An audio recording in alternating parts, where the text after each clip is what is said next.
여러분, 명절에 자식들이 집에 오면 반가우시죠? 그런데 한 번만 솔직하게 생각해 보세요.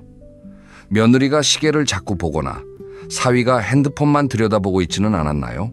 아들이 밥 먹자마자 우리 이제 가봐야 해 하면서 서둘러 나가지는 않았나요? 그때 마음이 어떠셨어요? 아마 속으로 이렇게 생각하셨을 거예요. 내가 뭘 잘못했나? 밥도 해주고 용돈도 줬는데 왜 빨리 가려고만 하지? 한 가지 여쭤볼게요. 혹시 자식들이 있는 동안 이런 말을 하시지는 않으셨나요? 너 요즘 왜 그렇게 살이 쪘어? 애를 그렇게 키우면 안 되지. 내가 해봐서 아는데 그건 아니야. 요즘 젊은 것들은 버릇이 없어. 이런 말 한두 마디쯤은 하셨을 수 있어요.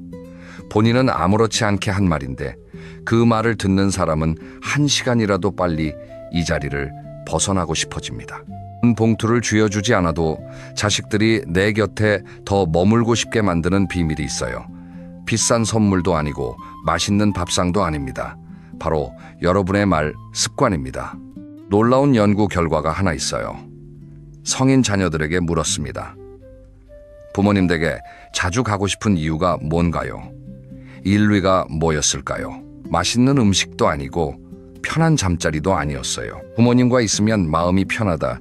이게 1위였습니다.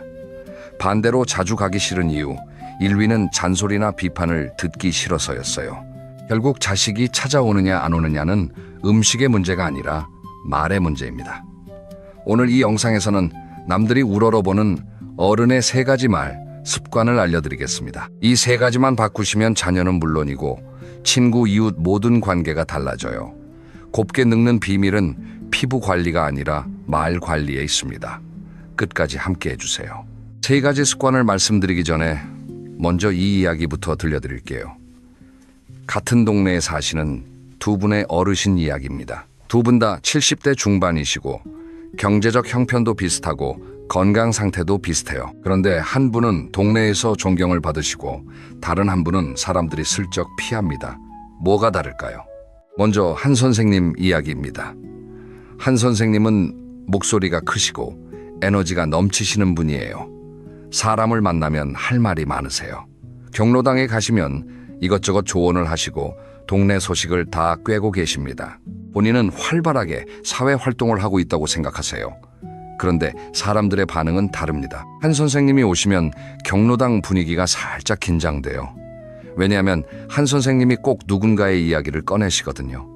아무개 아들이 또 사업에 실패했다며 아무개 며느리가 시어머니한테 대들었대. 본인은 대화를 한다고 생각하시는데 듣는 사람들은 다음에 내 이야기도 저렇게 하겠구나 하고 불안해하는 거예요. 자녀에게도 마찬가지예요. 아들이 오면 요즘 뭐하고 사니부터 시작해서 그렇게 살면 안 되지? 나 때는 말이야까지. 아들은 아버지 집에 오면 면접 보는 기분이래요. 그래서 점점 발걸음이 뜸해졌습니다. 한 선생님은 그게 서운해서 또 아들한테 왜 안 오냐고 하시고 악순환이에요. 이번에는 오 선생님 이야기입니다. 오 선생님은 조용하신 분이에요. 경로당에 가셔도 말을 많이 하시지 않습니다. 대신 다른 분들 이야기를 잘 들어주세요. 누가 이야기를 하면 고개를 끄덕이시면서 그랬구나, 힘들었겠다, 이런 반응을 해주세요. 남의 이야기를 옮기시는 법이 없고 누구를 비판하시는 일도 거의 없어요. 오 선생님이 경로당에 오시면 사람들이 옆자리에 앉으려고 해요. 이분 옆에 있으면 편하거든요. 잔소리 안 하시고 내 이야기 들어주시고 가끔 한마디 하시면 그게 다 격려와 위로예요. 자녀에게도 그러세요.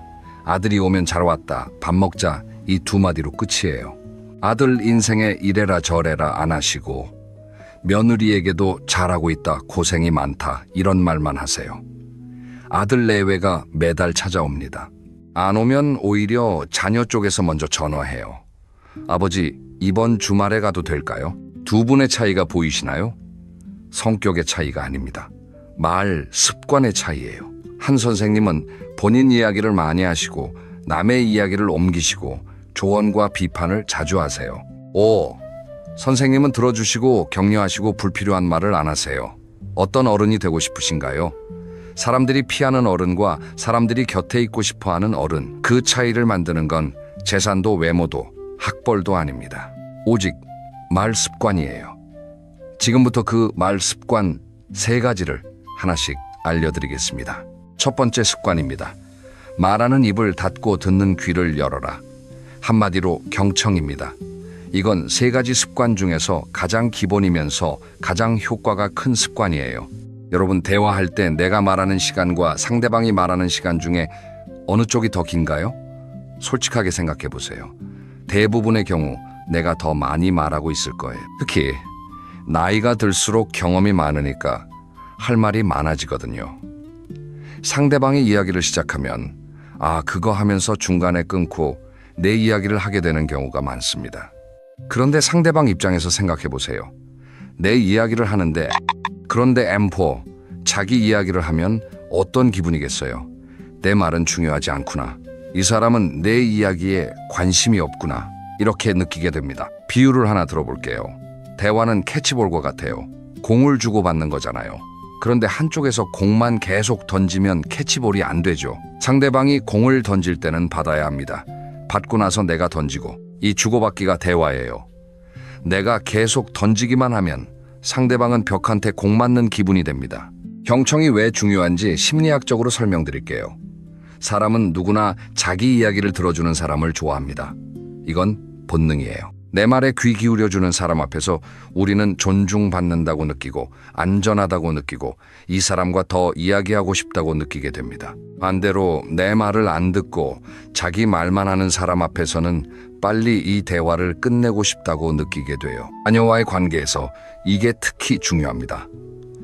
아들이나 딸이 뭔가 이야기를 꺼냈을 때 부모가 어떻게 반응하느냐에 따라 다음에 또 이야기할지 말지가 결정돼요. 부모가 잘 들어주면 다음에도 이야기합니다. 부모가 중간에 끊고 잔소리를 하면 다음부터는 입을 다물어요. 그리고 입을 다문 자녀는 점점 멀어집니다. 경청을 잘하는 구체적인 방법을 알려드릴게요. 첫째, 상대방이 말할 때 끝까지 들으세요. 중간에 끊지 마세요. 그거 나도 알아. 이런 말로 끊지 마시고 상대방이 마침표를 찍을 때까지 기다려주세요. 이게 가장 기본이면서 가장 어려운 거예요. 특히 상대방이 틀린 말을 하고 있다고 느껴질 때도 일단 끝까지 들으세요. 교정은 다 들은 후에 해도 늦지 않습니다. 둘째, 듣고 있다는 신호를 보내세요. 고개를 끄덕이거나 응, 그래, 그랬구나 같은 짧은 반응을 해주세요. 이게 있으면 상대방은 이 사람이 내 말을 잘 듣고 있구나 하고 안심하면서 더 편하게 이야기할 수 있어요.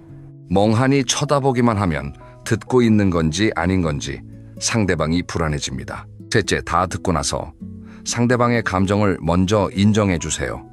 이게 정말 중요해요. 상대방이 힘든 이야기를 했으면 그거 네 잘못이야가 아니라 그래서 많이 힘들었겠다가 먼저 나와야 합니다. 상대방이 기쁜 이야기를 했으면 그런 건 당연한 거지가 아니라 와, 정말 대단하다, 잘했다가 먼저 나와야 해요.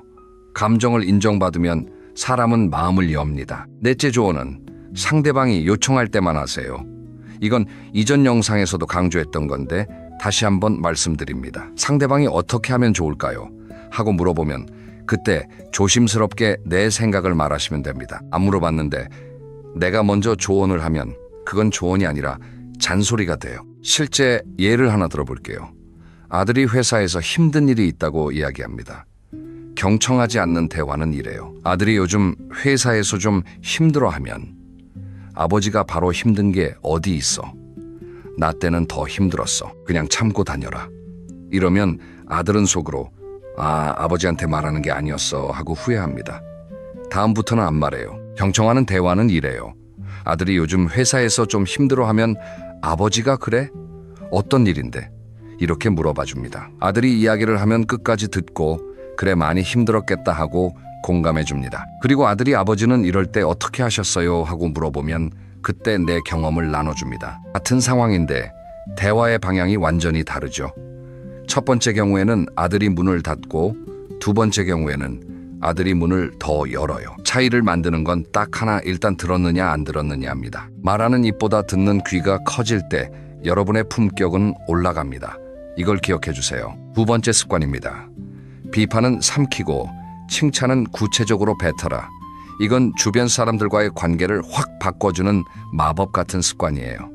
우리 세대에는 칭찬에 인색한 문화가 있었어요. 잘했어, 대단해. 이런 말을 잘 안 했잖아요. 오히려 잘하는 건 당연하고 못하면 혼내는 분위기에서 자랐습니다. 그래서 칭찬하는 게 어색하시고 오히려 지적하는 게 자연스러우신 분이 많아요. 그런데 이걸 한번 생각해 보세요. 여러분이 젊었을 때 누군가에게 칭찬을 받은 기억이 있으시나요? 직장 상사가 이번에 잘했어 하고 한마디 했을 때 그 기분 기억나시나요? 친구가 너 정말 대단하다 했을 때 얼마나 뿌듯했는지 기억나시나요? 그 한마디가 며칠을 기분 좋게 만들었잖아요. 칭찬의 힘은 나이와 상관없습니다. 80이 되어도 칭찬받으면 기분이 좋아요. 그리고 칭찬을 해주는 사람 곁에 있고 싶어지는 것도 나이와 상관없습니다. 그런데 칭찬에도 기술이 있어요. 그냥 잘했어 라고 하면 진심이 안 느껴질 수 있습니다. 효과적인 칭찬은 구체적인 칭찬이에요. 예를 들어 볼게요. 며느리가 음식을 만들어 왔어요. 맛있다. 이것도 칭찬이긴 한데 좀 밋밋하죠. 이걸 이렇게 바꿔보세요. 이 갈비찜 간이 정말 딱 맞는다. 어떻게 이렇게 잘하니? 느낌이 확 다르죠? 뭐가 어떻게 좋은지를 구체적으로 말해주면 진심이 전달돼요. 손주가 그림을 보여줘요. 잘 그렸네. 이것도 나쁘지 않지만 이렇게 바꿔보세요. 어머, 이 나무에 빨간 열매를 달아놨네? 색깔 조합이 참 예쁘다. 할머니는 이런 생각을 못했을 텐데 이렇게 구체적으로 말해주면 손주의 눈이 반짝거립니다. 할머니가 내 그림을 진짜로 봐줬구나 하고 느끼는 거예요. 반대로 비판은 어떻게 해야 할까요? 답은 간단합니다. 가능하면 하지 마세요. 정말로 꼭 필요한 경우가 아니라면 비판은 삼키세요. 특히 자녀 내외나 손주에 대한 비판은 아끼고 또 아끼시는 게 좋습니다. 그런데 정말 말해야 할 때가 있잖아요. 안전에 관한 문제라든가 건강에 관한 문제라든가 이럴 때는 비판이 아니라 걱정의 형태로 바꿔서 말하세요. 예를 들어 아들이 건강 관리를 안 하는 것 같아요. 너 왜 맨날 라면만 먹어? 그러다 쓰러진다. 이렇게 말하면 비판이에요. 아들이 방어적이 됩니다. 이걸 이렇게 바꿔보세요. 아들아, 네가 바쁜 건 아는데 밥은 제때 챙겨 먹고 있는 거지? 엄마가 좀 걱정이 돼서. 같은 내용인데 받아들이는 느낌이 완전히 다르죠. 비판은 공격이지만 걱정은 사랑이에요. 칭찬과 비판에 관해서 아주 유명한 비율이 있어요. 심리학자들이 연구한 건데 관계가 건강하게 유지되려면 긍정적인 말과 부정적인 말의 비율이 5대 1이어야 한다고 합니다. 비판 한 번 했으면 칭찬을 5번은 해야 균형이 맞는다는 거예요. 우리 대부분은 이 비율이 반대로 되어 있습니다. 비판 5에 칭찬 하나. 이걸 뒤집어야 해요. 당장 오늘부터 이렇게 해보세요. 하루에 한 번 누군가에게 구체적인 칭찬을 하는 겁니다. 배우자에게, 아내에게, 남편에게, 자녀에게, 손주에게, 친구에게 누구든 좋아요. 오늘 입은 옷이 참 잘 어울린다. 네가 만든 반찬이 정말 맛있었어. 네 목소리를 들으니 기분이 좋아지네. 이런 작은 칭찬 하나가 관계를 바꿉니다. 비판은 짧게, 칭찬은 구체적으로. 이게 2번째 습관의 핵심입니다. 3번째 습관입니다. 거친 말과 불평 대신 고맙다, 미안하다를 입에 달아라. 이건 말의 품격에 관한 이야기예요. 같은 사람이라도 어떤 단어를 쓰느냐에 따라 풍기는 분위기가 완전히 달라집니다. 여러분 주변에 만나면 기분 좋아지는 분이 계시죠? 그분이 어떤 말을 하시는지 떠올려 보세요. 아마 거친 말을 거의 안 하실 거예요. 대신 고마워 덕분이야, 미안해 같은 말을 자주 하실 겁니다. 반대로 만나면 기분이 가라앉는 분은 어떤 말을 하시나요? 불평, 불만, 험담, 한숨. 이런 것들이 대화의 대부분을 차지하고 있을 거예요. 말에는 향기가 있습니다. 좋은 말은 꽃향기처럼 주변을 편안하게 만들고 거친 말은 악취처럼 사람을 떠나게 만들어요. 여러분이 어떤 향기를 풍기고 싶으신가요? 구체적으로 어떤 말을 바꿔야 하는지 알려드릴게요. 먼저 고맙다라는 말입니다. 이 말을 아끼지 마세요.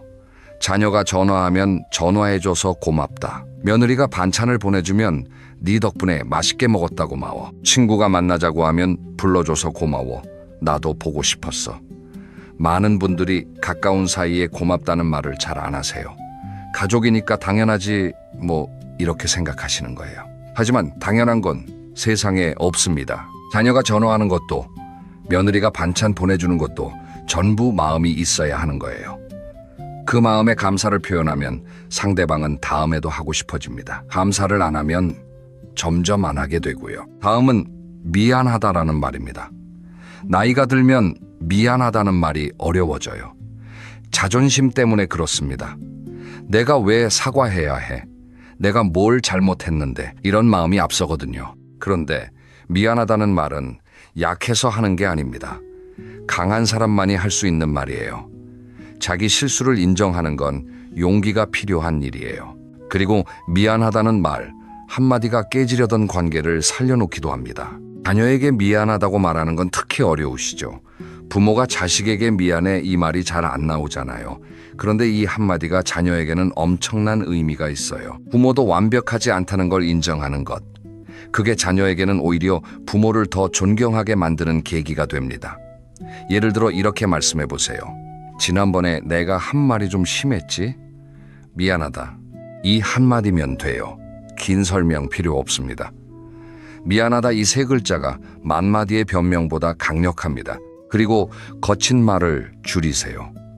우리 세대는 거친 표현에 익숙한 분이 많으세요. 험한 욕까지는 아니더라도 야, 이 멍청한 놈아, 쯧쯧 한심해, 이런 표현을 별 생각 없이 쓰시는 분들이 계세요. 본인은 친근함의 표현이라고 생각하시지만 듣는 사람은 불쾌합니다. 특히 젊은 세대는 거친 말에 매우 민감해요. 시아버지가 농담처럼 이 바보야 한마디 했는데 사위가 충격을 받는 경우도 있어요. 세대가 다르면 말의 수위 기준도 다르다는 걸 이해하셔야 합니다. 거친 말 대신 정갈한 말을 쓰세요. 뭐 이런 걸 다 사왔어. 낭비야 대신 잘 쓸게 고마워.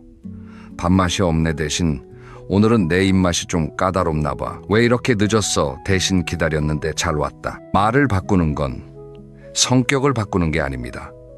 표현을 바꾸는 거예요. 속마음은 같아도 어떤 단어를 선택하느냐에 따라 상대방이 받는 느낌이 완전히 달라집니다. 고맙다, 미안하다, 그리고 정갈한 표현. 이 세 가지가 여러분의 말의 향기를 입혀줍니다. 이게 세 번째 습관이에요. 자, 여기까지 세 가지 습관을 모두 말씀드렸습니다. 경청, 칭찬, 정갈한 말. 이제 실전에서 바로 써먹을 수 있도록 상황별 말 바꾸기를 정리해드리겠습니다. 이 말 대신 저 말. 10가지 상황을 준비했어요. 상황 하나.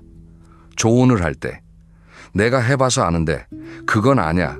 이 말 대신 네 고민이 깊겠구나. 혹시 내 경험이 도움이 될까? 이렇게 바꿔보세요. 상대방의 감정을 먼저 인정하고 조언을 할지 말지 선택권을 주는 거예요. 상황 둘. 부탁할 때 나이 먹어 힘든데 이것 좀 해라. 이 말 대신 바쁘겠지만 시간 될 때 이것 좀 도와줄 수 있겠니? 이렇게 바꿔보세요. 명령이 아니라 부탁이 되고 상대방의 상황을 배려한다는 느낌을 줍니다. 상황 셋.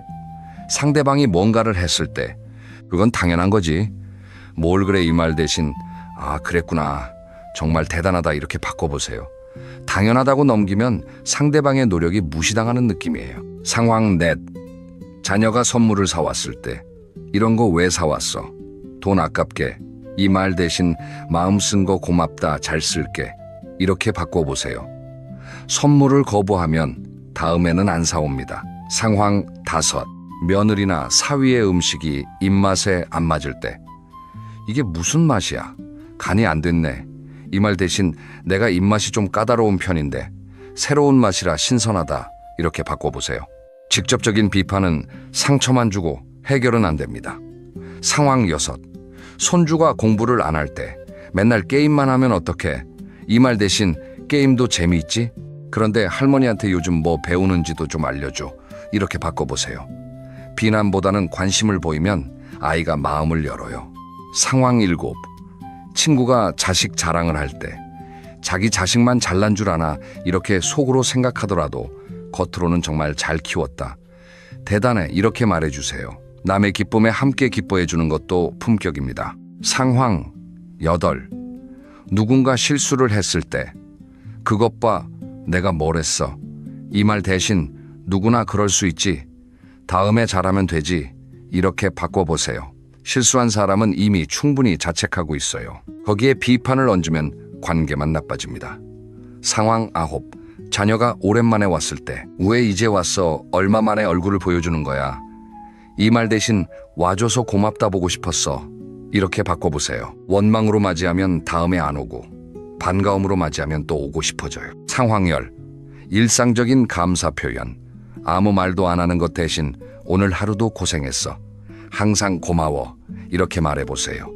가까운 사이일수록 이런 말이 필요합니다. 당연한 사이에서 나오는 감사가 가장 따뜻한 감사예요. 이 10가지를 한꺼번에 다 바꾸실 필요 없어요. 오늘 하나만 골라서 실천해 보세요. 내일 또 하나, 이렇게 하나씩 바꾸다 보면 한 달 후에는 여러분의 대화가 완전히 달라져 있을 겁니다. 자, 마지막으로 실제로 말 습관을 바꾸신 분들에게 어떤 변화가 생겼는지 이야기해 드리겠습니다. 첫 번째 변화, 자녀가 더 자주 찾아옵니다. 이건 거의 모든 분이 경험하시는 변화예요. 잔소리가 줄고 칭찬이 늘어나면 자녀 내외가 부모님 집에 오는 걸 부담스러워하지 않게 됩니다. 아버지, 어머니 집에 가면 마음이 편해, 이런 느낌을 갖게 돼요. 그러면 자연스럽게 발걸음이 잦아집니다. 두 번째 변화, 배우자와의 관계가 좋아집니다. 오랜 부부일수록 서로에게 말이 거칠어지기 쉽잖아요. 그런데 고맙다, 미안하다 이 말을 의식적으로 쓰기 시작하면 분위기가 달라져요. 처음에는 어색하지만 상대방이 변하는 걸 느끼실 수 있어요. 할아버지가 요즘 왜 이렇게 말이 부드러워졌어? 할머니가 이렇게 말씀하시면 성공입니다. 세 번째 변화, 모임에서 인기가 올라갑니다. 잘 들어주고 칭찬 잘하고 부정적인 말 안 하는 분 옆에 사람들이 모입니다. 저분 옆에 있으면 기분이 좋아져. 이런 평을 듣게 돼요. 이건 외모나 재산으로 얻을 수 없는 인기예요. 오직 말 습관으로만 만들 수 있는 매력입니다. 네 번째 변화, 본인 스스로가 편해집니다. 남을 비판하고 불평을 하면 자기 자신도 에너지가 소모돼요. 부정적인 말을 줄이면 내 마음도 가벼워집니다. 하루가 끝날 때 오늘 하루 별로 안 좋은 말 안 했다는 뿌듯함이 생기고 그게 작은 행복이 돼요. 다섯 번째, 변화, 존경받는 어른이 됩니다. 주변에서 참 격이 다른 분이다, 저런 어른이 되고 싶다, 이런 말을 듣게 됩니다. 이건 평생에 걸쳐 쌓은 경력이나 재산보다 더 값진 평가예요. 말 습관 하나를 바꿨을 뿐인데 사람들이 여러분을 보는 눈이 달라집니다. 여러분, 오늘 정말 긴 시간 함께 해주셨습니다. 진심으로 감사드립니다. 마지막으로 오늘 이야기를 정리해 드릴게요. 남들이 우러러보는 어른의 3가지 말 습관. 첫째, 말하는 입을 닫고 듣는 귀를 열어라. 경청은 모든 좋은 관계의 시작입니다. 둘째, 비판은 삼키고 칭찬은 구체적으로 뱉어라. 칭찬 한마디가 비판 10마디보다 강합니다. 셋째, 거친 말 대신 고맙다, 미안하다를 입에 달아라. 말에 향기를 입히세요. 여러분, 곱게 늙는다는 건 외모의 문제가 아닙니다. 말의 향기 문제입니다. 같은 70이라도 어떤 분은 꽃향기가 나고 어떤 분은 잡초 냄새가 나요. 그 차이를 만드는 건 주름의 깊이가 아니라 말의 깊이입니다. 오늘부터 딱 하나만 실천해 보세요. 하루에 한 번 진심으로 고맙다라고 말하는 것. 이것 하나로 충분합니다.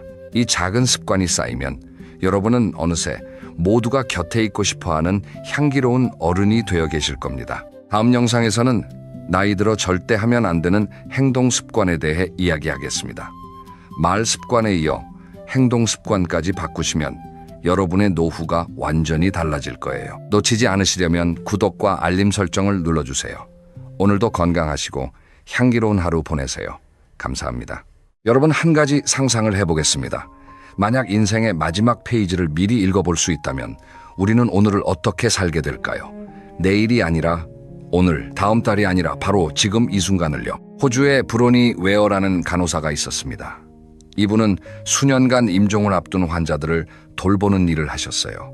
생애 마지막 몇 주를 함께 보내면서 환자들의 이야기를 들으셨습니다. 그리고 놀라운 사실을 발견하셨어요. 남자든 여자든 부자든 가난한 사람이든 교수든 농부든 직업이나 재산에 상관없이 사람들이 마지막에 후회하는 것이 거의 같았다는 겁니다. 브로니 웨어는 이 내용을 책으로 정리했어요. 그 책에는 사람들이 죽기 전에 가장 많이 후회하는 5가지가 담겨 있습니다. 이 5가지를 읽고 나면 인생을 보는 눈이 달라집니다. 지금까지 당연하다고 생각했던 것들이 갑자기 눈부시게 소중하게 느껴지기 시작해요. 오늘 이 영상에서는 그 5가지 후회를 하나하나 깊이 들여다보겠습니다. 그리고 가장 중요한 것, 이 후회들을 우리는 아직 피할 수 있다는 것. 왜냐하면 우리는 아직 살아있으니까요. 숨을 쉬고 있는 오늘이 바로 인생을 바꿀 수 있는 기회입니다.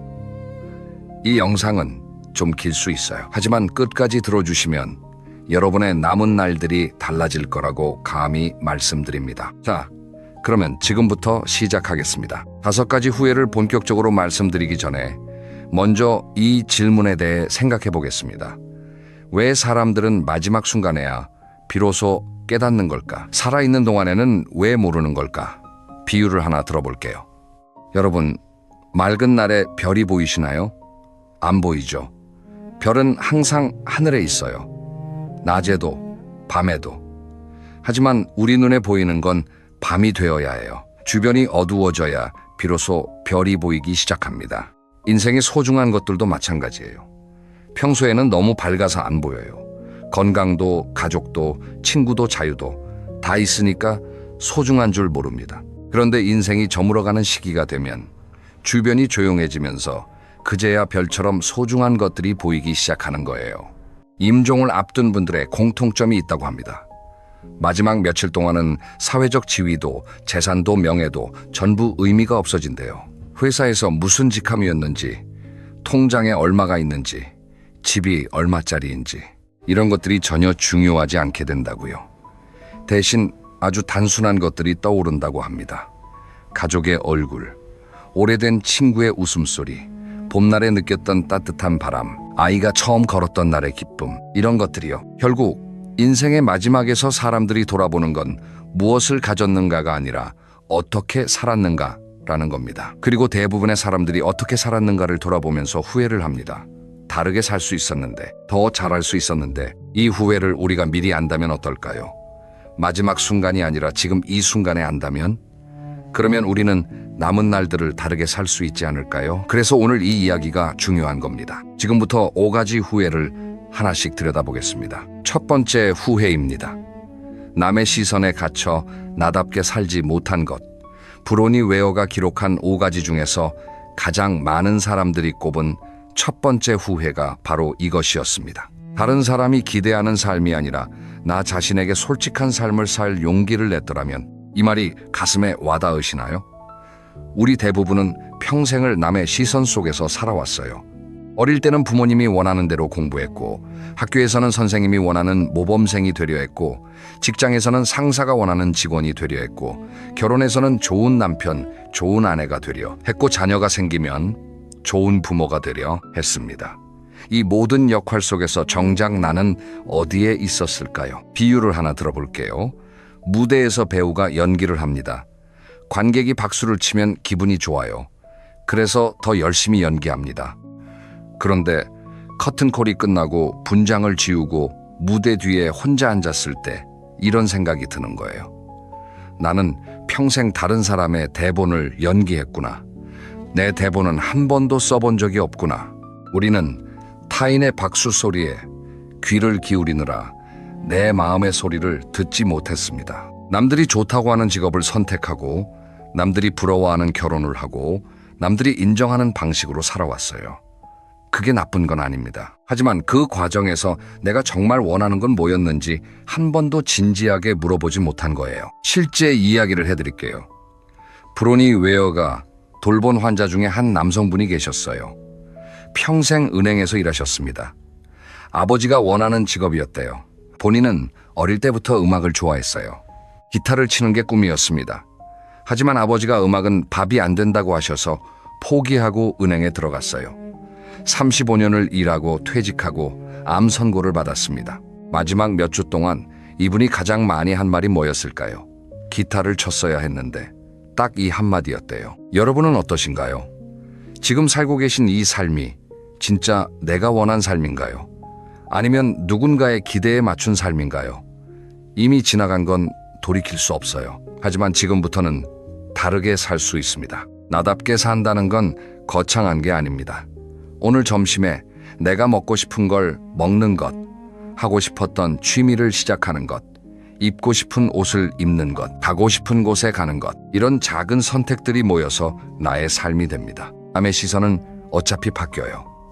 오늘 나를 칭찬하는 사람이 내일은 비난할 수도 있고, 오늘 나를 비난하는 사람이 내일은 칭찬할 수도 있어요. 남의 시선은 바람과 같아서 방향이 수시로 변합니다. 그 바람에 맞춰 살면 내 인생은 내 것이 아니게 돼요. 바람이 아니라 내 안의 나침반을 따라 사세요. 그게 나답게 사는 겁니다. 두 번째, 후회입니다. 너무 열심히 일만 했던 것. 이건 특히 남성분들에게서 많이 나온 후회라고 합니다. 하지만 여성분들도 해당되는 이야기예요. 임종의 순간에 사무실에서 더 많은 시간을 보냈어야 했는데 라고 말하는 사람은 아무도 없습니다. 이 말을 한번 곱씹어 보세요. 죽기 직전에 회사에서 야근을 더 했어야 했는데 하는 사람은 단 한 명도 없다는 거예요. 대신 이런 말을 합니다. 아이가 자라는 걸 보면서 더 많은 시간을 보냈어야 했는데, 아내와 남편과 함께 저녁 산책을 더 자주 했어야 했는데, 부모님이 살아계실 때 더 자주 찾아뵈었어야 했는데. 우리 세대는 특히 일에 헌신한 세대예요. 가족을 먹여 살리려면 일해야 했으니까요. 새벽에 나가서 밤에 들어오고 주말에도 일하고 휴가도 제대로 못 쓰고, 그게 가장으로서의 의무였고 책임이었습니다. 그건 맞아요. 잘못한 게 아닙니다. 하지만 돌이켜보면 그 시간 동안 놓친 것들이 있어요. 아이의 첫 걸음마를 못 본 아버지, 아이의 하계회에 한 번도 못 간 어머니, 배우자의 생일에 회사 야근을 한 날, 부모님이 편찮으신데 출장을 간 날, 그때는 어쩔 수 없었다고 생각했어요. 일을 해야 하니까. 하지만 그 순간들은 다시 돌아오지 않습니다. 비유를 하나 들어볼게요. 인생을 유리잔에 비유하는 유명한 이야기가 있어요. 교수가 학생들 앞에서 큰 유리잔에 골프공을 넣었어요. 가득 찼죠. 그 다음에 조약돌을 넣었어요. 골프공 사이사이로 들어갔습니다. 그 다음에 모래를 넣었어요. 조약돌 사이로 들어갔어요. 마지막으로 커피를 부었어요. 모래 사이로 스며들었습니다. 교수가 말했어요. 골프공은 인생에서 가장 중요한 것들이다. 가족 건강 사랑하는 사람들. 조약돌은 그 다음으로 중요한 것들이다. 직장 집차. 모래는 나머지 사소한 것들이다. 만약 모래를 먼저 넣으면 골프공과 조약돌이 들어갈 공간이 없어진다. 우리 대부분은 모래를 먼저 넣고 살았어요. 일, 승진돈, 이런 것들로 유리잔을 채우느라 정작 골프공인 가족과 건강과 사랑을 넣을 공간이 부족했습니다. 지금이라도 순서를 바꾸세요. 골프공을 먼저 넣으세요. 오늘 저녁 가족에게 전화하세요. 이번 주에 오랜만에 배우자와 산책하세요. 이번 달에 부모님이 계시다면 찾아뵈세요. 이미 퇴직하셨으니 일은 더 이상 핑계가 될 수 없어요. 지금이야말로 놓쳤던 골프공을 유리잔에 넣을 수 있는 시간입니다. 세 번째, 후회입니다. 감정을 솔직하게 표현하지 못한 것. 이건 정말 많은 분들의 가슴을 찌르는 후회예요. 사랑한다, 미안하다, 고맙다. 이 세 마디가 세상에서 가장 강력한 말이라는 건 누구나 알고 있어요. 그런데 이 말이 입 밖으로 나오지 않습니다. 특히 우리 세대는 감정을 표현하는데 익숙하지 않아요. 사랑한다는 말은 쑥스럽고, 미안하다는 말은 자존심 상하고, 고맙다는 말은 뭔가 약해 보이는 것 같고, 그래서 마음에 담아만 둡니다. 언젠가 말해야지, 언젠가 표현해야지. 그런데 그 언젠가는 오지 않아요. 그리고 어느 날 갑자기 그 사람이 세상을 떠납니다. 브로니 웨어가 돌본 환자 중에 한 분이 이런 말씀을 하셨대요. 아내에게 사랑한다는 말을 마지막으로 한 게 언제인지 기억이 안 난다. 매일 같이 살면서 당연하다고 생각했다. 왜 말을 안 했을까? 이분은 그 말을 하지 못한 게 인생에서 가장 큰 후회라고 하셨습니다. 마음속에 담아둔 사랑한다는 말 한마디가 어떤 보석보다 값지다는 것을 사람들은 마지막에야 깨달아요. 우리 세대 남성분들이 특히 이런 후회를 많이 하신다고 합니다. 평생 강해야 한다고 배웠으니까요. 남자가 울면 안 되고, 남자가 약한 모습을 보이면 안 되고, 그래서 감정을 꾹꾹 눌러왔어요. 아내에게 고맙다는 말 대신 밥은 먹었어, 이 한마디로 끝. 아이에게 사랑한다는 말 대신 공부 열심히 해라, 이 한마디로 끝. 부모님에게 감사하다는 말 대신 건강하세요, 이 한마디로 끝. 그런데 여러분, 말하지 않은 감정은 전달되지 않아요. 내 마음속에 사랑이 가득해도 표현하지 않으면 상대방은 몰라요. 행동으로 보여주면 되지 않느냐고요? 물론 행동도 중요합니다. 하지만 말에는 행동이 줄 수 없는 힘이 있어요. 사랑해라는 세 글자가 귀에 들어오는 순간 사람의 마음이 녹아요. 그건 다른 어떤 것으로도 대체할 수 없는 힘입니다. 특히 부모와 자녀 사이의 표현이 중요해요. 부모님이 살아계신 분이라면 지금 당장 전화하세요. 어머니 그동안 고생 많으셨어요. 감사해요. 이 한마디만 하세요. 아버지 사랑합니다. 이 한마디만 하세요. 부모님이 살아계실 때 이 말을 해야 합니다. 돌아가시고 나서 영정 사진 앞에서 우는 건 늦은 거예요. 자녀에게도 마찬가지입니다. 아들아, 딸아 사랑한다. 네가 내 자식이어서 정말 행복하다. 이 말 한 번 하는 게 그렇게 어려운 일일까요? 배우자에게도요. 오래된 부부일수록 표현을 안 해요. 당연하다고 생각하니까요. 하지만 당연한 건 세상에 없습니다. 내 곁에 있어줘서 고맙다. 당신 때문에 내 인생이 행복했다. 이 말 한마디가 부부 사이에 따뜻한 온기를 불어넣어 줍니다. 감정을 표현하는 건 약한 게 아닙니다. 강한 사람만이 할 수 있는 일이에요. 여러분, 오늘 이 영상이 끝나면 한 사람에게만 진심을 표현해 보세요. 전화 한 통이면 됩니다. 문자 한 줄이면 됩니다. 고맙다, 사랑한다, 미안하다. 이 중에 하나만 골라서 전해보세요. 네 번째 후회입니다. 소중한 사람들과 연락을 끊은 것, 오래된 친구들과 멀어져 버린 것. 이것도 많은 분들이 마지막에 후회하시는 것 중 하나예요. 여러분, 학창시절 친구들 생각나시나요? 함께 울고 웃고 꿈을 이야기하던 그 친구들, 직장에서 만나 고생을 나누던 동료들, 동네에서 아이들 키우면서 허물없이 지내던 이웃들. 그때는 그 관계가 영원할 줄 알았어요. 그런데 시간이 지나면서 하나둘 멀어졌습니다.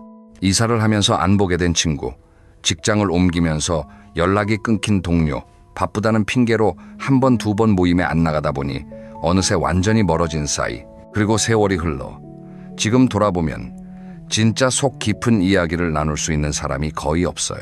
브로니 웨어가 만난 환자 중 한 분이 이런 말씀을 하셨대요. 바빠서 친구를 못 만난 게 아니라 친구를 만나는 게 중요하다는 걸 몰랐다. 일은 나를 대신할 사람이 있지만 내 친구를 대신할 사람은 없다. 이 말이 참 아프지 않으세요? 우리는 일이 바쁘면 친구와의 약속을 먼저 취소합니다. 가족 일이 생기면 친구 모임을 빼고요. 항상 친구가 후순위예요. 그런데 나이가 들수록 친구의 가치가 점점 커져요. 배우자를 먼저 보낸 후에 자녀는 멀리 있고 홀로 남았을 때 위로가 되는 건 오래된 친구입니다. 같은 시대를 살았기 때문에 같은 노래를 알고 같은 추억을 공유하고 말하지 않아도 통하는 게 있어요. 이건 새로 만난 사람과는 나눌 수 없는 거예요. 오래된 관계만이 가진 깊이입니다. 실제 이야기를 해드릴게요. 정 선생님이라는 72세 남성분이 계셨어요. 퇴직 후에 건강이 안 좋아지시면서 바깥 활동이 줄었어요. 예전에 함께 일하던 동료들과도 점점 연락이 뜸해졌습니다. 어느 날 고등학교 동창 모임 연락이 왔는데 갈까 말까 고민하시다가 그냥 가셨대요. 거기서 40년 만에 만난 친구가 있었어요. 고등학교 때 같은 반이었던 친구. 서로 머리가 하얗게 새고 주름이 가득한 얼굴로 마주 앉았는데 이야기를 시작하니까 순식간에 17세로 돌아간 것 같았대요. 학교 뒷산에서 놀던 이야기, 선생님 흉내내던 이야기, 좋아하던 여학생 이야기. 2시간을 쉬지 않고 웃었대요. 정 선생님이 이렇게 말씀하셨어요. 그날 40년을 한꺼번에 돌려받은 기분이었다. 왜 이 친구를 40년 동안 안 만났을까 하고 후회가 됐다. 여러분, 지금 떠오르는 얼굴이 있으시죠? 오래 만나지 못한 그 친구, 연락이 끊긴 그 동료, 멀어진 그 이웃. 지금 연락하세요. 내일이 아니라 오늘이요. 전화 한 통이면 됩니다. 카카오톡 한 줄이면 됩니다. 야, 오래간만이다, 잘 지내? 이 한마디면 충분해요. 안개는 식물과 같아서 물을 주지 않으면 시들어요. 하지만 시든 식물도 물을 주면 다시 살아나듯이 멀어진 관계도 연락 한 번으로 다시 살아날 수 있습니다. 5번째 후회입니다. 스스로 행복을 선택하지 못한 것. 이건 5가지 중에서 가장 깊은 울림을 주는 후회예요. 많은 사람들이 마지막에 이런 말을 합니다. 나는 왜 행복하려고 하지 않았을까? 왜 참기만 했을까? 왜 내가 행복해도 된다는 걸 몰랐을까? 이게 무슨 뜻일까요? 행복은 찾아오는 게 아니라 선택하는 것이라는 뜻이에요. 많은 사람들이 행복을 조건으로 생각합니다. 돈이 이만큼 있으면 행복할 거야. 자녀가 성공하면 행복할 거야. 건강만 하면 행복할 거야. 집이 좀 더 넓으면 행복할 거야. 이렇게 조건을 달아요. 그런데 이상한 건 그 조건이 충족돼도 또 새로운 조건이 생긴다는 거예요.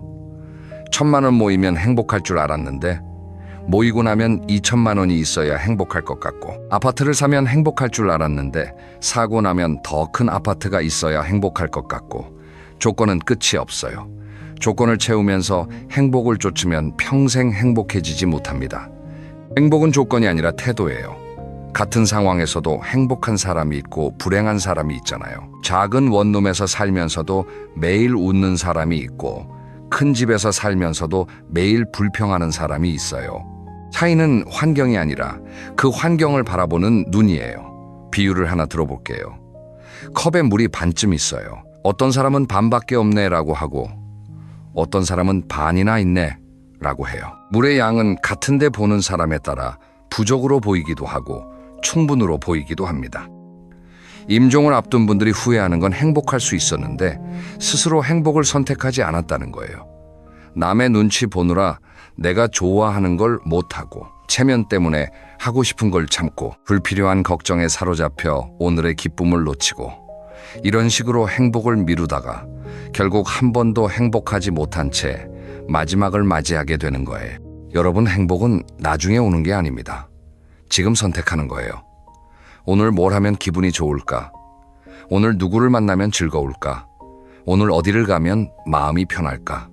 이런 작은 질문을 스스로에게 던지고 그 답대로 사는 것, 그게 행복을 선택하는 겁니다. 내가 행복해도 되나 하고 망설이지 마세요. 여러분은 행복해도 됩니다. 아니, 행복해야 합니다. 그건 이기적인 게 아니에요. 나의 권리예요. 평생 남을 위해 사셨잖아요. 이제는 나를 위해 행복을 선택하셔도 됩니다. 자, 5가지 후회를 모두 들여다보았습니다. 첫째, 나답게 살지 못한 것. 둘째, 일만 너무 열심히 한 것. 셋째, 감정을 표현하지 못한 것. 넷째, 소중한 사람들과 멀어진 것. 다섯째, 행복을 선택하지 못한 것. 이 이야기를 듣고 마음이 무거우실 수 있어요. 나도 이미 많은 걸 후회하고 있는데 하실 수 있습니다. 하지만 여기서 정말 중요한 한 가지를 말씀드리겠습니다. 후회는 과거에 머물지만 깨달음은 미래를 만듭니다. 지나간 건 돌이킬 수 없어요. 그건 사실입니다. 하지만 지금부터는 다르게 살 수 있어요. 그것도 사실입니다. 그리고 이 사실이 훨씬 더 중요합니다. 여러분은 아직 살아있잖아요. 숨을 쉬고 있잖아요. 이 영상을 보고 계시잖아요. 그건 여러분에게 아직 시간이 있다는 뜻이에요. 후회를 줄일 수 있는 시간, 다르게 살 수 있는 시간, 사랑을 표현할 수 있는 시간, 행복을 선택할 수 있는 시간. 오늘부터 바꿀 수 있는 것들을 말씀드리겠습니다. 첫째, 오늘 하루 한 가지만 나를 위해 하세요.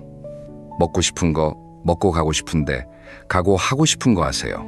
매일 한 가지씩만 나를 위한 시간을 가지시면 나답게 사는 삶이 시작됩니다. 둘째, 오늘 가장 소중한 사람에게 전화하세요. 그리고 3마디 중 하나를 말하세요. 사랑한다, 고맙다, 미안하다. 한마디면 돼요. 어색해도 괜찮아요. 그 어색함 뒤에 오는 따뜻함이 어색함의 100배입니다. 셋째, 오래 만나지 못한 친구에게 연락하세요. 야, 잘 지내? 보고 싶다. 이 한마디면 됩니다. 끊어졌던 관계의 줄을 다시 잡는 거예요. 넷째, 오늘 밤 감사한 일 3가지를 떠올려 보세요. 아주 작은 것이어도 좋습니다. 이 습관이 쌓이면 행복을 선택하는 사람이 됩니다. 다섯째, 스스로에게 이렇게 말해주세요. 그동안 애썼다. 고맙다. 나는 충분히 잘 살아왔다. 이 말이 여러분 자신에게 주는 가장 큰 선물입니다. 여러분, 오늘 정말 긴 시간 함께 해주셨습니다. 이 영상을 끝까지 봐주신 것만으로도 여러분은 대단한 분이에요. 삶에 대해 이렇게 깊이 생각하는 시간을 가지셨다는 것 자체가 이미 변화의 시작이니까요. 마지막으로 오늘 이야기를 정리해드리겠습니다. 죽기 전 가장 후회하는 5가지. 첫째, 남의 시선에 갇혀 나답게 살지 못한 것. 둘째, 너무 열심히 일만 했던 것. 셋째, 감정을 솔직하게 표현하지 못한 것. 넷째, 소중한 사람들과 연락이 끊긴 것. 다섯째, 스스로 행복을 선택하지 못한 것. 하지만 기억하세요. 이건 과거의 후회로 끝나는 이야기가 아닙니다. 이건 미래를 위한 나침반이에요. 이 5가지를 알았으니 이제 같은 후회를 하지 않을 수 있어요. 인생은 속도가 아니라 방향입니다. 얼마나 빨리 달렸는가가 아니라 어디를 향해 걸어갔는가가 중요해요. 그리고 여러분은 오늘 그 방향을 알게 되셨습니다. 지금 곁에 있는 사람의 손을 잡아주세요. 눈을 보고 따뜻하게 웃어주세요. 그리고 스스로에게도 말해주세요. 그동안 정말 애썼다. 고맙다. 나는 충분히 잘 살아왔고 앞으로도 잘 살아갈 것이다. 늦지 않았습니다. 여러분이 숨을 쉬고 있는 바로 오늘 이 인생을 바꿀 수 있는 가장 좋은 날입니다. 다음 영상에서는 나이 들어 진짜 행복한 사람들의 공통점에 대해 이야기하겠습니다. 행복한 노후를 보내는 분들에게는 놀라운 공통점이 있어요. 그 비밀을 알려드리겠습니다. 놓치지 않으시려면 구독과 알림 설정을 눌러주세요. 여러분의 남은 모든 날들이 가장 아름다운 날이 되시길 진심으로 축복합니다. 감사합니다. 여러분, 한 가지 이야기를 들려드리겠습니다. 경기도에 사시는 72살 박 선생님 이야기입니다. 이분은 평생 성실하게 일하셔서 퇴직금과 연금 부동산까지 합하면 약 8억 원 정도의 자산을 갖고 계셨습니다. 주변에서 보기에도 참 알뜰하게 노후를 준비하신 분이었죠. 그런데 문제는 이 사실을 주변 사람들이 다 알고 있었다는 겁니다. 동창 모임에서 나 퇴직금 꽤 받았어 라고 한마디 하셨고, 자녀들에게도 아버지가 너희 걱정 안 해도 될 만큼은 모아놨다 라고 말씀하셨습니다. 그로부터 3년 뒤 이분의 통장에는 2억 원도 남아있지 않았습니다. 무슨 일이 있었던 걸까요? 사기를 당한 것도 아닙니다. 도둑을 맞은 것도 아닙니다. 자녀들의 사업 자금 손주 학원비 친척에 긴급 대출 요청 동창 모임에서의 투자 권유, 이런 것들이 하나둘씩 쌓이면서 평생 모은 돈이 눈 녹듯이 사라진 겁니다. 이분이 나중에 하신 말씀이 있습니다. 그때 입을 다물고 있었으면 이 돈 다 내 노후에 쓸 수 있었을 텐데. 이 한마디가 오늘 영상의 핵심입니다. 여러분, 놀라운 숫자 하나를 알려드리겠습니다. 2025년 기준으로 우리나라 보이스피싱 피해액이 처음으로 1조 원을 넘어섰습니다. 그중에서 60대 이상 고령층의 피해가 전체의 절반이 넘습니다. 건당 평균 피해액은 5천만 원을 넘어서고 있어요. 단 한 번의 실수로 노후 자금이 통째로 날아가는 겁니다. 그런데 더 무서운 건 사기만이 아닙니다. 가족, 친척, 지인, 가장 가까운 사람들에 의해서 노후 자산이 조금씩 잠식당하는 경우가 훨씬 더 많다는 사실입니다. 오늘 이 영상에서는 노후에 왜 돈이 있어도 없는 척 해야 하는지, 그 진짜 이유를 6가지 관점에서 깊이 있게 다뤄보겠습니다.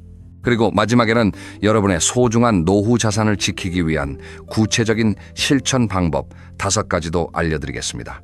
이 영상 하나로 여러분의 노후가 달라질 수 있습니다. 끝까지 함께 해주세요. 자, 그럼 본격적으로 시작하겠습니다. 첫 번째로 이야기할 내용은 돈이 있다고 알려지는 순간 당신은 표적이 된다는 것입니다. 은퇴를 하고 나면 생활이 달라집니다. 매일 출근하던 일상이 사라지고 시간이 많아지면서 사람들을 만나는 자리도 늘어나죠.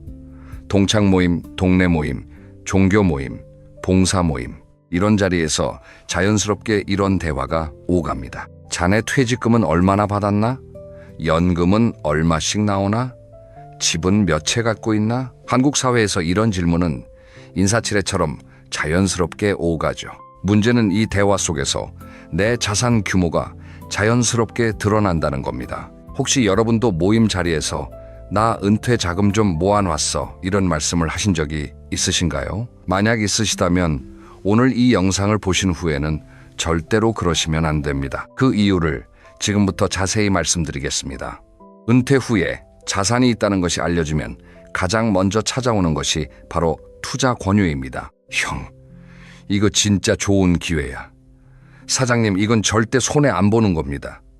이런 말을 하면서 접근하는 사람들이 있습니다. 가까운 지인인 경우도 있고 전혀 모르는 사람인 경우도 있습니다. 특히 요즘은 가상자산 투자 사기가 급증하고 있는데요. 금융감독원 자료를 보면 2025년 상반기에 접수된 가상자산 투자 사기 제보 건수가 1월에 66건이었던 것이 6월에는 105건으로 약 59%나 증가했습니다. 이 피해의 주요 대상이 바로 50대 이상 고령층입니다. 사기꾼들의 수법은 정말 교묘합니다. 전화나 소셜미디어를 통해 접근한 다음에 정부 기관에서 손실 보상 권고를 받고 연락했다면서 신뢰를 쌓습니다. 가짜 정부 문서를 보여주기도 하고 금융회사 직원 명함을 내밀기도 합니다. 이런 것들을 보면 누구라도 속을 수밖에 없는 거죠. 하지만 이 사기가 작동하려면 한 가지 전제 조건이 필요합니다. 바로 그 사람에게 돈이 있다는 사실을 아는 것입니다. 돈이 없다고 알려진 사람에게는 사기꾼도 접근하지 않습니다. 투자할 돈이 없으니까요. 여기서 잠깐 생각해 보겠습니다. 왜 고령층이 이런 사기에 특히 취약한 걸까요? 세 가지 이유가 있습니다. 첫째, 은퇴 후의 심리적 변화입니다. 매일 출근하던 일상이 사라지면 사회적 역할도 함께 사라집니다. 나는 무엇하는 사람이다라는 정체성이 흔들리면서 공허함을 느끼게 됩니다. 이때 누군가가 따뜻하게 다가오면서 사장님, 우리와 함께 하시면 새로운 기회가 열립니다. 라고 하면 마음이 움직이는 겁니다. 돈을 벌겠다는 욕심보다도 나도 아직 쓸모 있는 사람이구나 하는 인정 욕구가 더 크게 작용합니다. 둘째, 외로움입니다. 자녀들은 각자의 삶에 바쁘고 배우자와 둘이서만 지내는 시간이 길어집니다. 홀로 사시는 분들은 더하죠. 이때 투자 모임이나 동호회를 가장한 다단계 조직에서 환영받으면 여기가 내 자리구나 하는 착각을 하게 됩니다. 이런 모임에서는 서로를 사장님이라 부르고 성공 사례를 공유하면서 분위기를 띄웁니다. 사실은 사기인데 겉으로 보기에는 따뜻한 공동체처럼 보이는 거죠. 셋째, 디지털 금융에 대한 이해 부족입니다. 요즘 사기는 대부분 스마트폰을 통해 이루어집니다. 가짜 앱을 설치하게 하거나 메신저로 링크를 보내서 클릭하게 만들죠. 젊은 세대라면 의심할 수 있는 것들이 고령층에게는 판별이 어려운 경우가 많습니다. 그래서 가장 확실한 예방법이 뭘까요? 바로 돈이 없는 것처럼 보이는 겁니다. 아무리 자산이 많아도 밖에서 보기에 평범한 은퇴자로 보이면 사기꾼들의 레이더에 걸리지 않습니다. 비싼 차를 타고 고급 옷을 입고 모임마다 큰 소리치며 돈 자랑을 하는 순간 여러분은 사기꾼들에게 나 여기 있어요, 노려주세요 라고 광고하는 것과 다름없습니다. 실제로 노후를 안전하게 보내시는 분들의 공통점이 있습니다. 겉으로 보기에 아주 소박하게 사신다는 겁니다. 국산 소형차를 타시고 동네 시장에서 장을 보시고 옷도 편한 것 위주로 입으십니다. 하지만 통장에는 여유 자금이 넉넉하게 있고 연금도 안정적으로 나오고 있죠. 이분들은 아무한테도 자기 재산에 대해 이야기하지 않습니다. 가장 가까운 가족에게도요. 왜 그럴까요? 그 이유가 바로 두 번째 이야기입니다.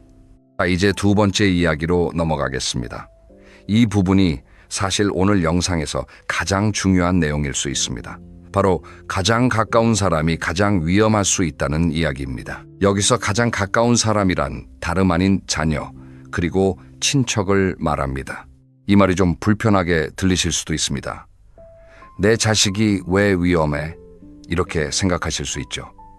물론 대부분의 자녀들은 효도하는 착한 자녀들입니다.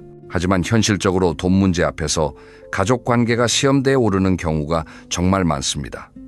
전문가들은 이것을 자녀 위험이라고 부릅니다. 자녀의 경제적 자립 실패로 인해 부모 세대가 노후에도 계속해서 경제적 부담을 지는 상황을 말하는 겁니다. 요즘 세상을 한번 생각해 보세요. 고물가 높은 집값, 취업난, 젊은 세대가 독립하기가 점점 어려워지고 있습니다. 그래서 자녀의 독립 시기가 늦어지고 부모에게 의존하는 기간이 길어지고 있죠.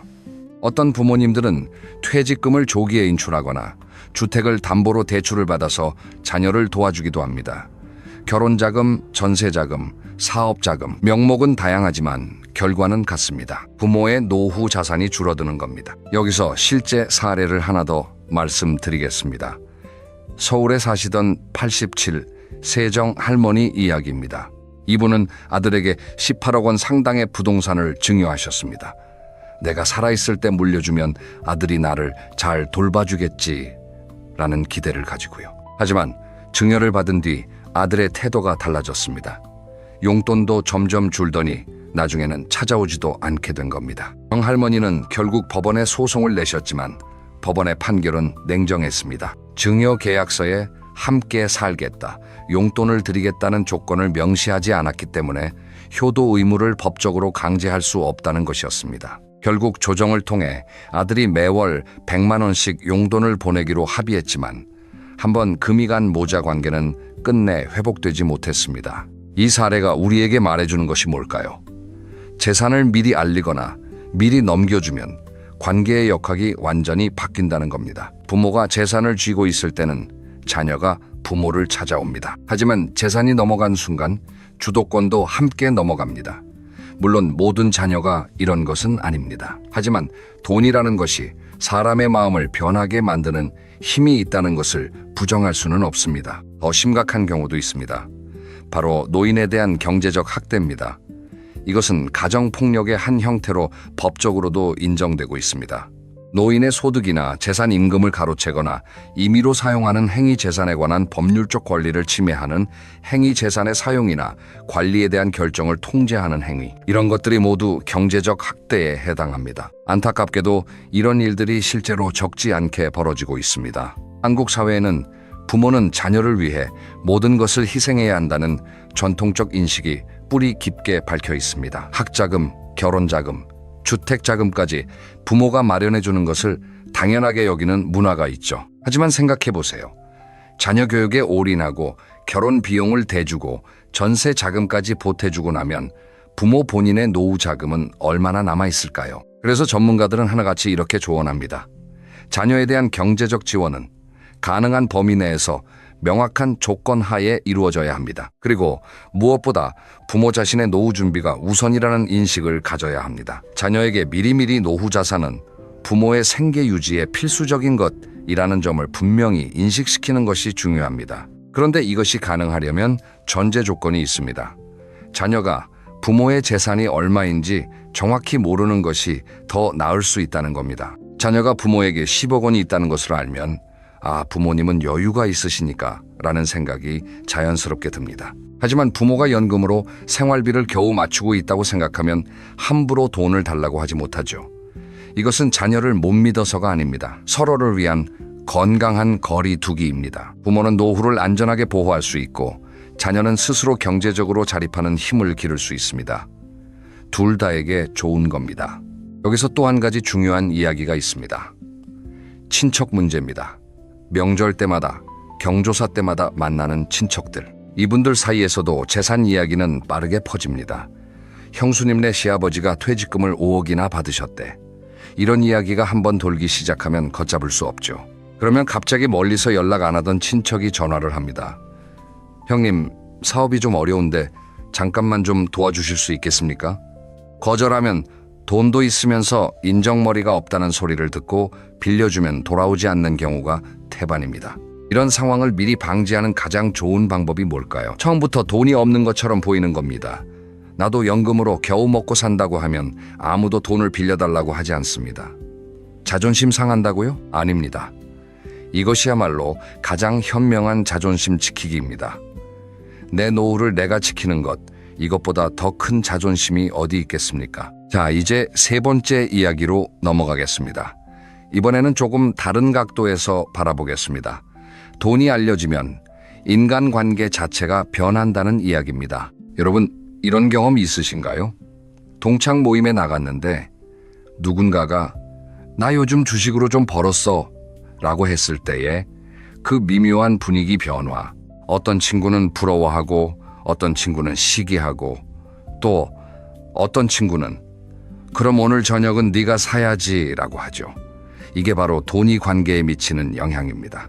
은퇴 후에는 이런 현상이 더 심해집니다. 왜냐하면 은퇴 후에는 모든 사람의 경제적 상황이 극명하게 갈리기 때문입니다. 누구는 연금이 넉넉하고 누구는 아르바이트를 해야 하고 누구는 자녀에게 용돈을 받아야 하는 처지가 됩니다. 이런 상황에서 나는 돈 좀 있어 라는 것이 알려지면 관계가 미묘하게 틀어집니다. 가장 흔한 패턴이 뭔지 아시나요? 있는 사람이 내야지라는 겁니다. 모임에서 밥을 먹을 때마다 여러분이 계산하게 됩니다. 여행을 갈 때도 비용을 더 내게 됩니다. 경조사가 있을 때도 형은 형편이 나으니까 좀 더 내라는 무언의 압박이 들어옵니다. 처음에는 기분 좋게 내시겠죠. 하지만 이것이 반복되면 어떨까요? 점점 부담이 되고 나중에는 모임에 나가는 것 자체가 꺼려지기 시작합니다. 여기서 비유를 하나 들어보겠습니다. 냉장고 문을 생각해 보세요. 냉장고는 문을 닫아 놓으면 안에 있는 음식이 오래 보관됩니다. 하지만 문을 열어 놓으면 어떻게 될까요? 차가운 공기가 빠져나가고 음식이 상하기 시작합니다. 여러분의 자산도 마찬가지입니다. 입을 닫아 놓으면 자산이 안전하게 보존됩니다. 하지만 입을 열어서 자산을 드러내는 순간 여기저기서 빠져나가기 시작하고 관계마저 상하게 됩니다. 또 한 가지 문제가 있습니다. 돈이 있다는 것이 알려지면 진짜 친구와 가짜 친구를 구별하기 어려워진다는 겁니다. 갑자기 연락이 잦아진 사람이 있다면 그 사람이 순수하게 나와의 우정 때문에 다가오는 건지 아니면 내 돈 때문에 다가오는 건지 구분이 안 됩니다. 이런 의심이 시작되면 모든 관계가 불편해지기 시작합니다. 결국 자기도 모르게 사람을 의심하게 되고 외로워지게 됩니다. 반면에 돈이 없는 것처럼 보이면 어떨까요? 여러분 곁에 남아있는 사람들은 진짜로 여러분을 좋아하는 사람들입니다. 돈 때문이 아니라 여러분이라는 사람 자체를 좋아하는 진짜 친구들이죠. 이런 관계가 노후에 훨씬 더 소중합니다.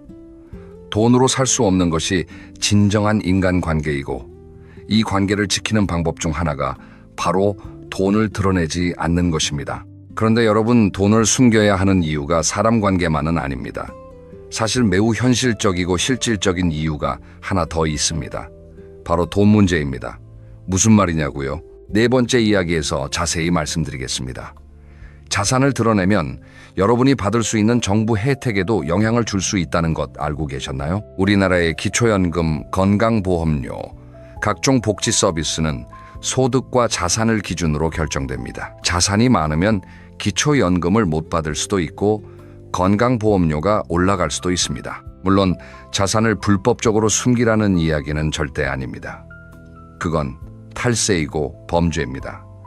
제가 말씀드리는 것은 자산을 현명하게 구조화하라는 겁니다.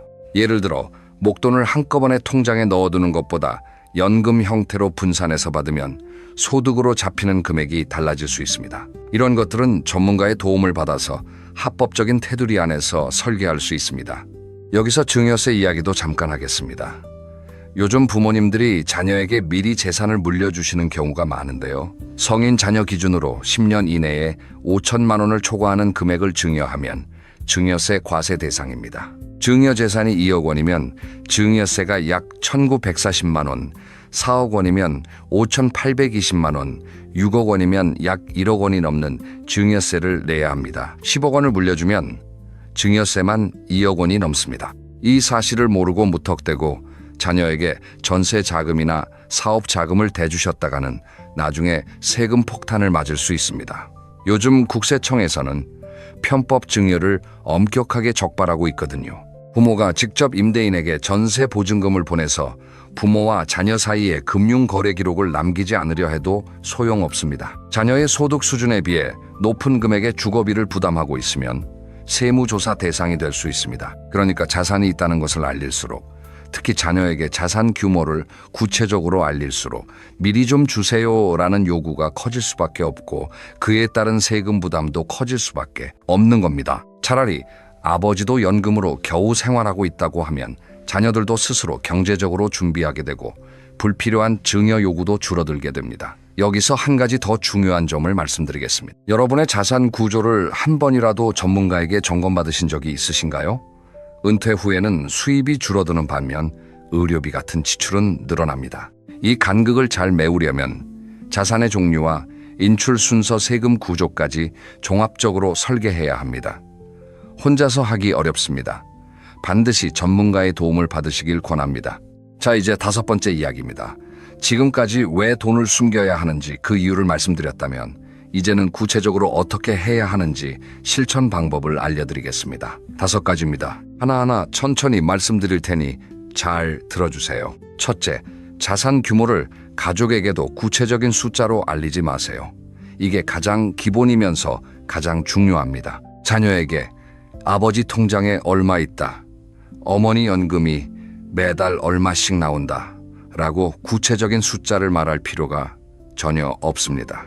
필요한 것은 부모님은 노후에 필요한 만큼은 준비해 놓았으니 걱정하지 마라 라는 정도의 안심만 시켜주시면 됩니다. 구체적인 숫자를 알면 사람의 마음속에서 계산기가 돌아가기 시작합니다. 부모님한테 3억이 있으면 내가 1억 정도는 빌릴 수 있겠다.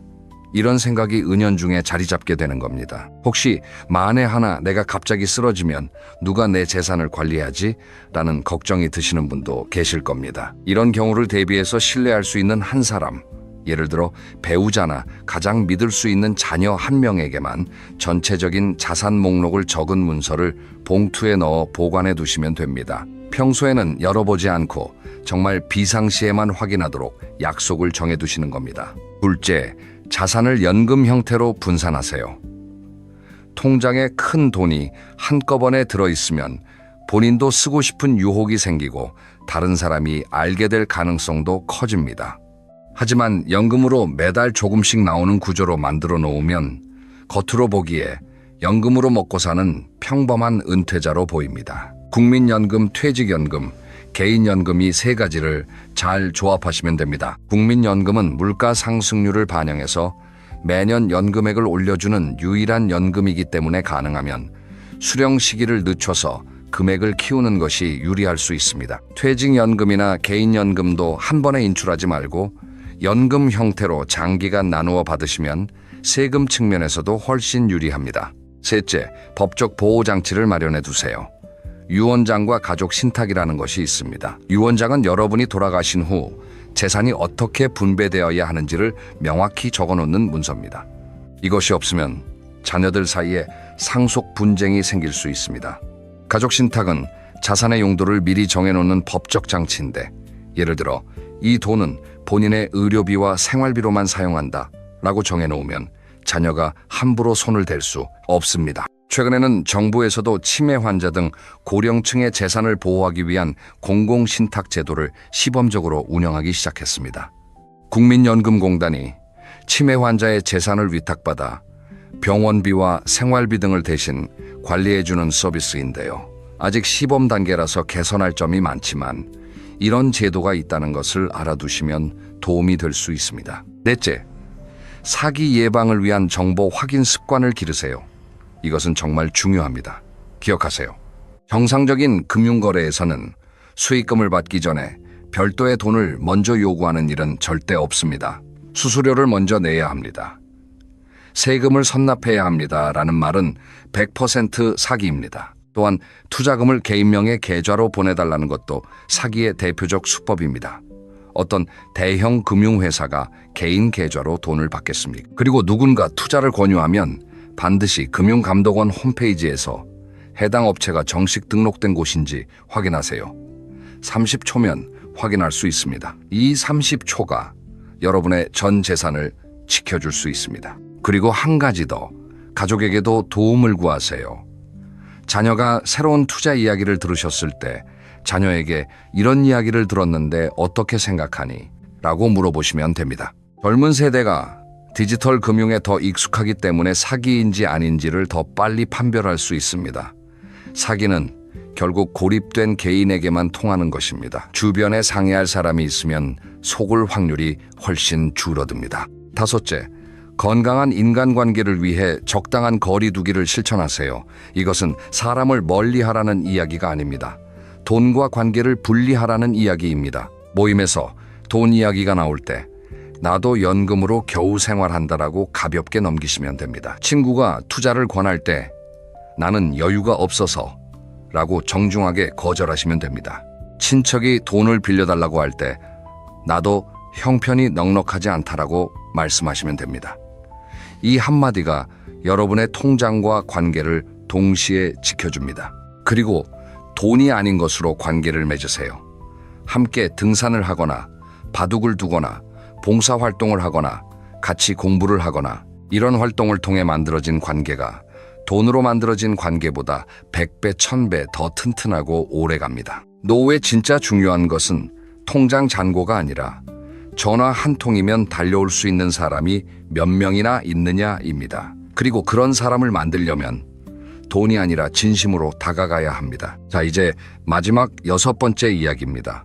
오늘 영상의 결론이라고 할 수 있습니다.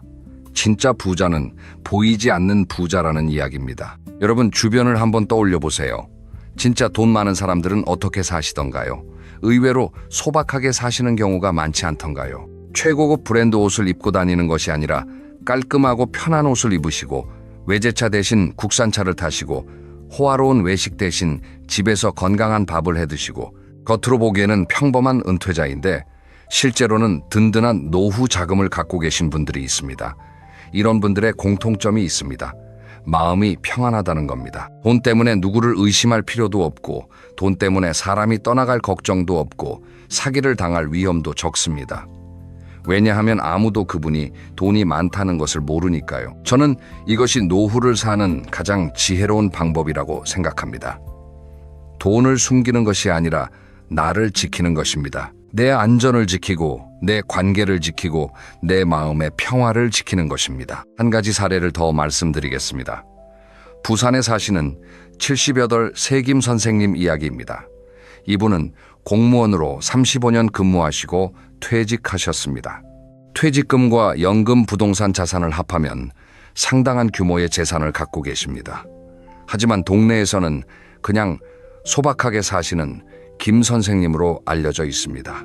매일 아침 공원에서 산책하시고 동네 도서관에서 책을 읽으시고 주말에는 텃밭에서 채소를 기르십니다. 자녀들에게도 아버지는 연금 받아서 잘 살고 있으니 너희 일이나 잘 해라 라고만 말씀하십니다. 이분의 자녀들은 부모에게 돈을 달라고 하지 않습니다.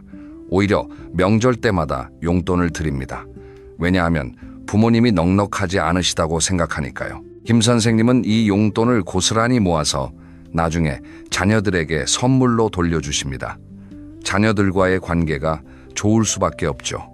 친척들도 김 선생님에게 돈을 빌려달라는 이야기를 하지 않습니다. 친구들과의 모임에서도 부담 없이 각자 계산하며 즐겁게 만나십니다.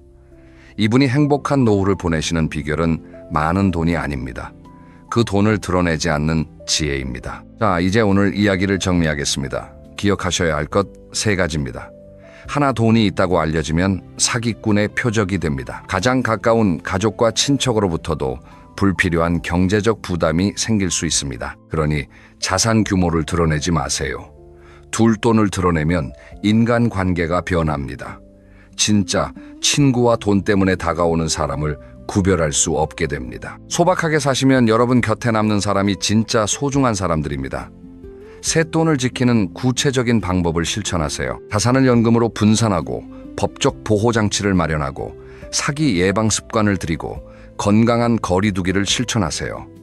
마지막으로 한 말씀만 더 드리겠습니다. 노후의 행복은 돈의 양이 아니라 돈을 다루는 지혜에서 옵니다. 아무리 많은 돈을 모아놔도 지키지 못하면 소용없고 적은 돈이라도 현명하게 관리하면 여유로운 노후를 보낼 수 있습니다. 오늘 이 영상을 보신 여러분은 이미 그 지혜의 첫걸음을 떼신 겁니다. 다음 영상에서는 노후에 절대 하면 안 되는 돈 관리 실수 5가지에 대해 이야기하겠습니다. 오늘 영상이 도움이 되셨다면 좋아요와 구독 부탁드립니다. 주변의 부모님이나 지인에게도 꼭 공유해 주세요. 이 영상 하나가 누군가의 노후를 지켜줄 수 있습니다. 오늘도 건강하고 평안한 하루 보내시길 바랍니다. 감사합니다.